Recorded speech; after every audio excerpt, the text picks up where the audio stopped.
bigger the base, bigger the time. Yeah.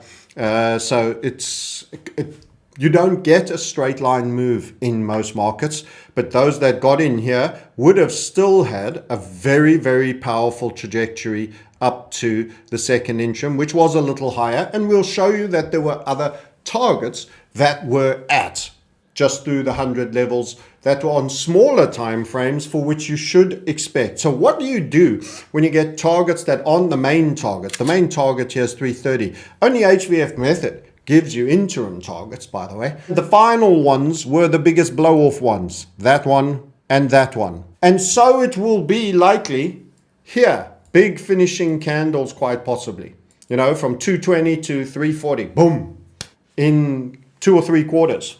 But done. Financial markets rarely move in straight lines, often trapping emotional traders who chase momentum during parabolic expansions.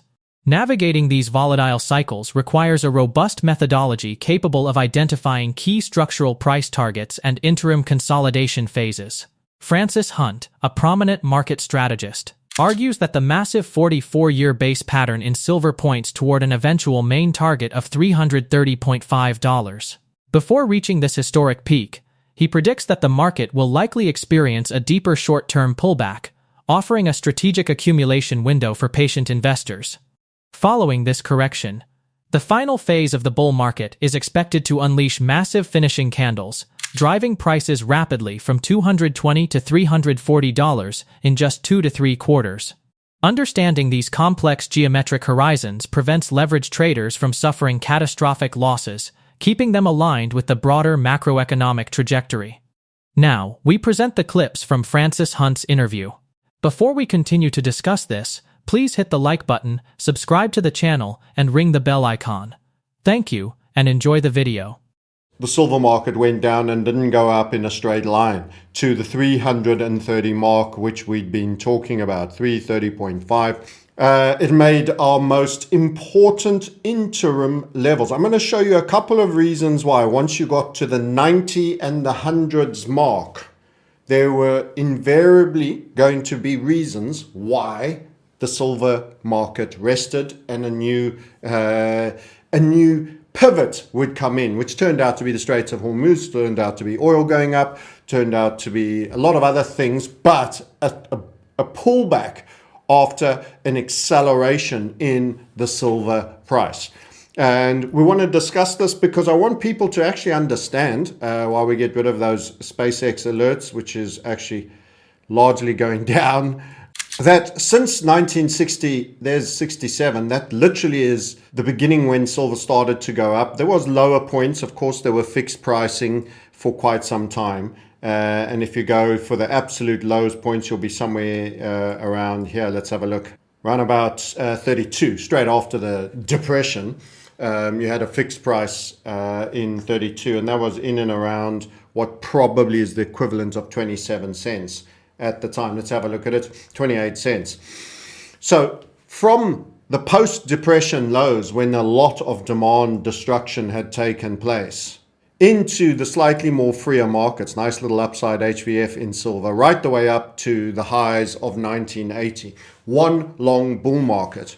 I showed up in the world round about there, just as somewhat free trading began to take place. It had a long period of fixed silver pricing around there, which was at $1.25. That was at a time when $1.25 actually got you quite a bit.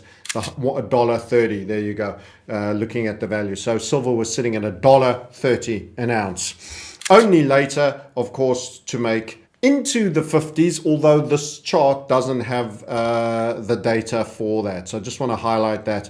The high here was 48. They just capped it at 48. That's why we have to do an imperfection allow here. And that's why this line actually, because it comes from the geometry of the chart, would be a little bit higher in the hundreds as a pause point. Now, here's the thing so many still don't get, and I'm talking to probably the people, the angry, emotional people, which is the lowest common denominator, but they post the most, that a setup, if you just take the setup, you forget this huge bull market into the high as part of the setup and the trend. You just look at it even from its highest point in 1980 until such time, and we don't trade like the rest.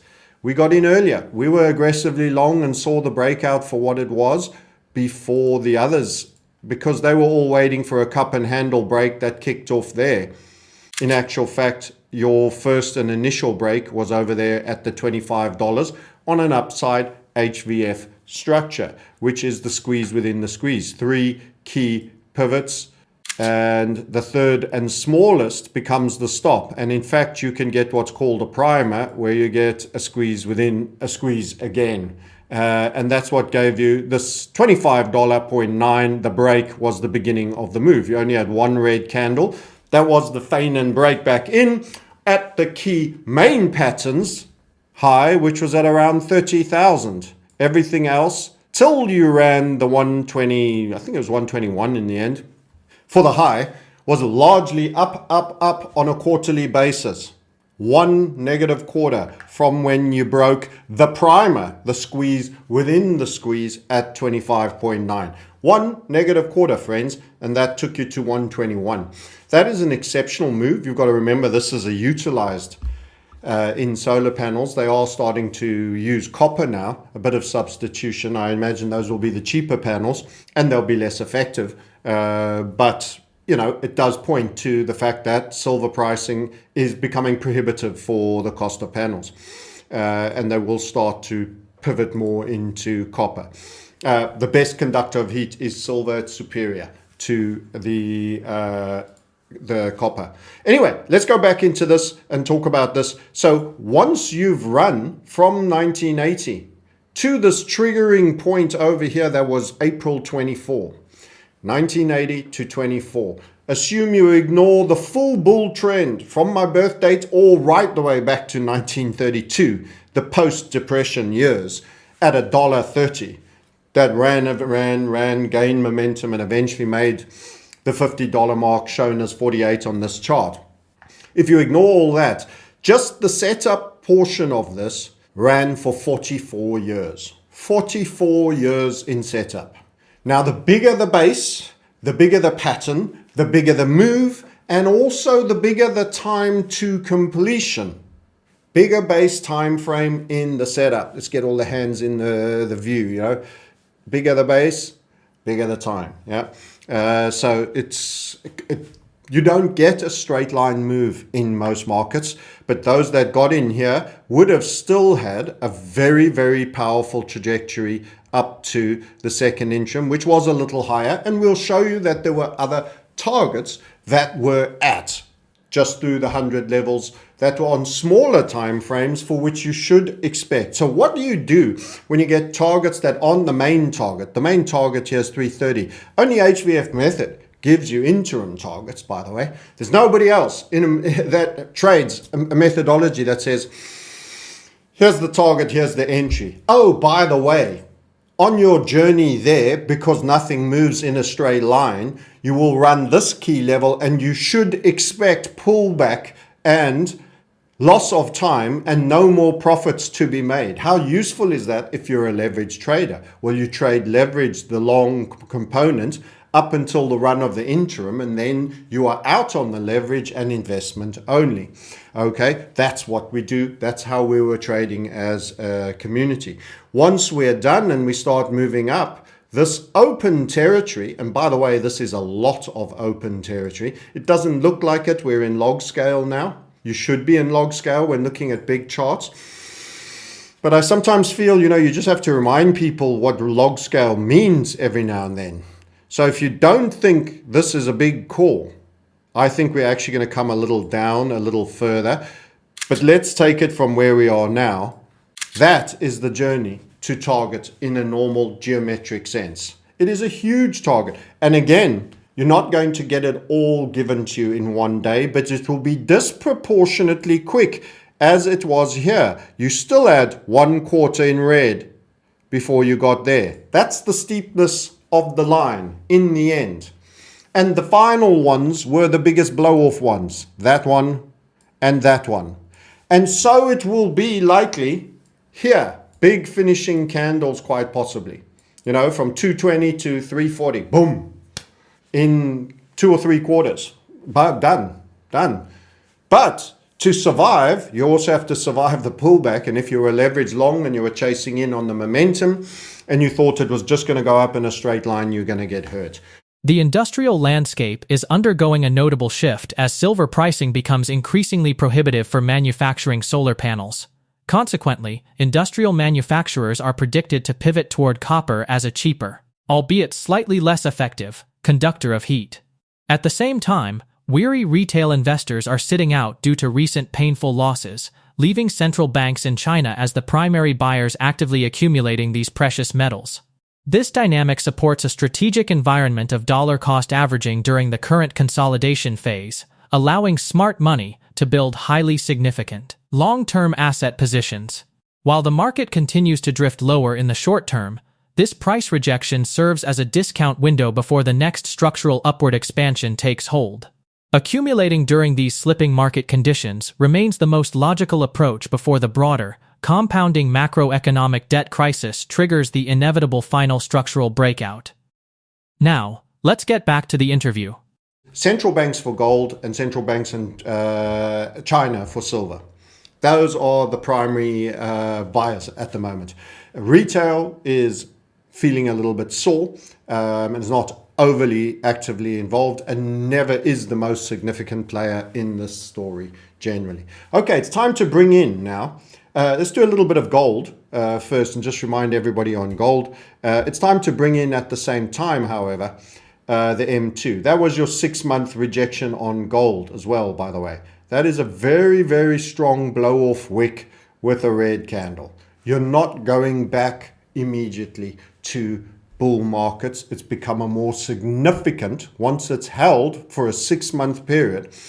The peak was January, and you've traded down for such a significant period through to the end of June. That shows a real rejection.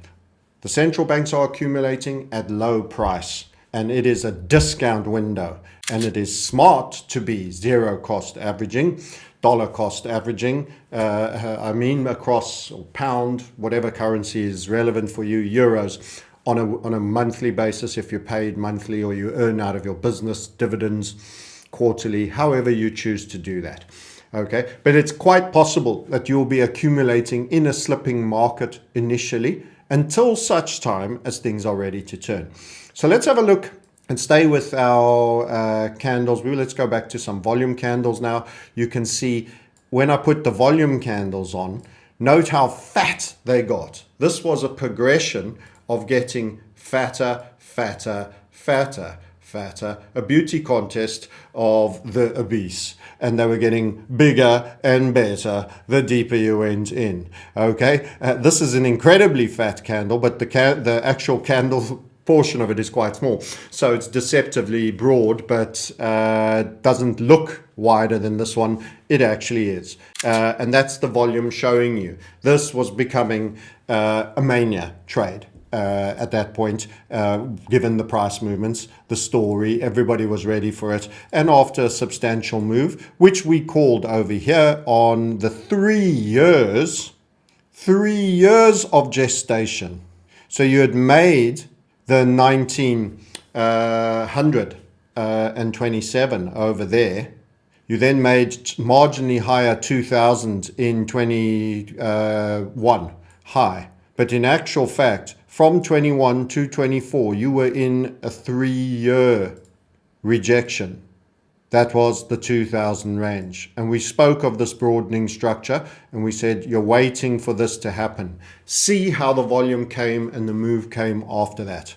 3 years of sideways.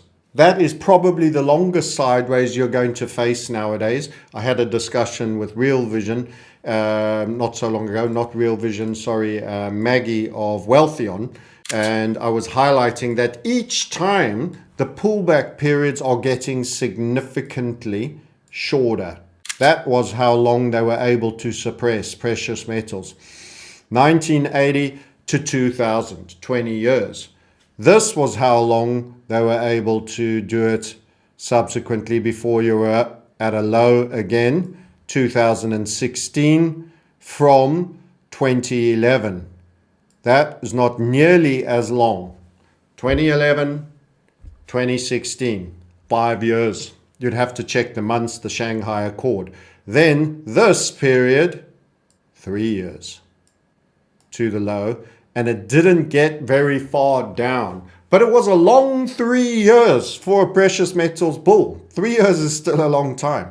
Now you've had an extra strong move, and as I've highlighted, you didn't see the same volume, which is why I say this particular bull market never was a full bull market in truth. I don't know, they either don't have the data for it to show you properly, but it was never felt like the full bull market. The last full bull market you really truly got was the 1981.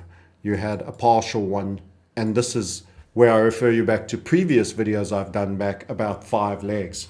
This is leg 1, this is the pullback leg, this is partial leg 2 of the upside, that is your pullback leg, and we are in a major move still to the upside. So gold for me is generally a macro bull market. However, it can have a 20-year bear, it can then have what we called a 5-year bear, and it can also have a 3-year bear.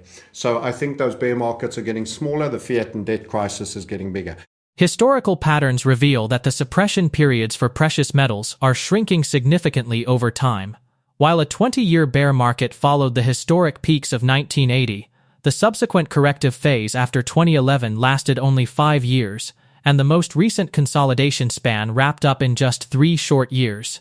This contraction predicts that subsequent bear markets will continue getting smaller as the global fiat and sovereign debt crisis situation grows increasingly larger and more difficult for central banking institutions to manage.